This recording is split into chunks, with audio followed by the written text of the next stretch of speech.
In this video tutorial, we're going to cover labels' default behavior in code mode, and actually capture mode for that matter. For purposes of this demonstration, I'm just going to stay in code mode because it's easier, but the labels would behave the same way by default in capture mode as well.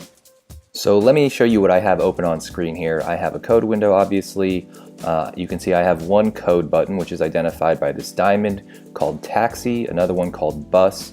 Both of them, let me lasso here, both of them have a lead time of 4 seconds and no lag time, meaning I have to click on either of these buttons twice in order to mark in and out. Then I have a group of labels here called, the group is called enters, and then north, south, east, and west, as well as labels for turn or for making a turn or going straight through the intersection, and the group is maneuver. Okay, so I'm going to go to code mode. We'll let the video start playing here.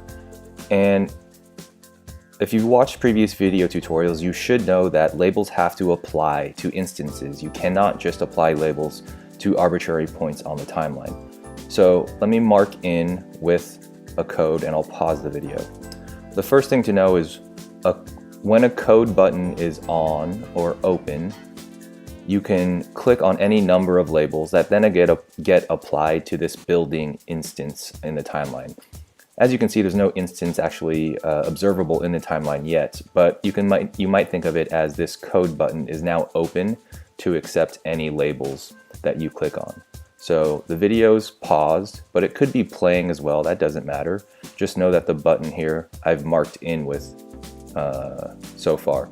So let's click on north and turn. Now those two labels are on this instance that eventually will complete.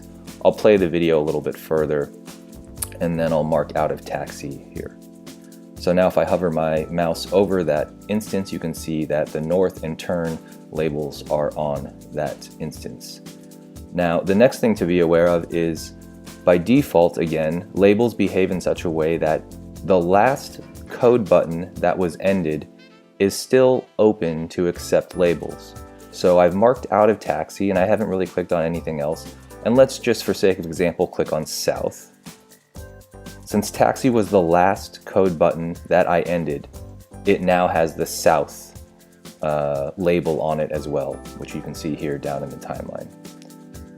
So by default, those are the first few ways that labels can be added to instances. And the next thing to be aware of is that labels sort of spray out to any code button that may be open in the code window.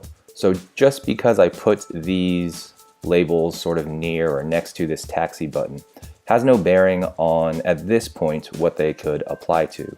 So let me play the video a little bit further here. I'm going to fast forward away from this instance. I'm going to mark in with taxi, and I'm going to mark in with bus. So I have two codes open, and I'll pause the video again just so that's not moving along.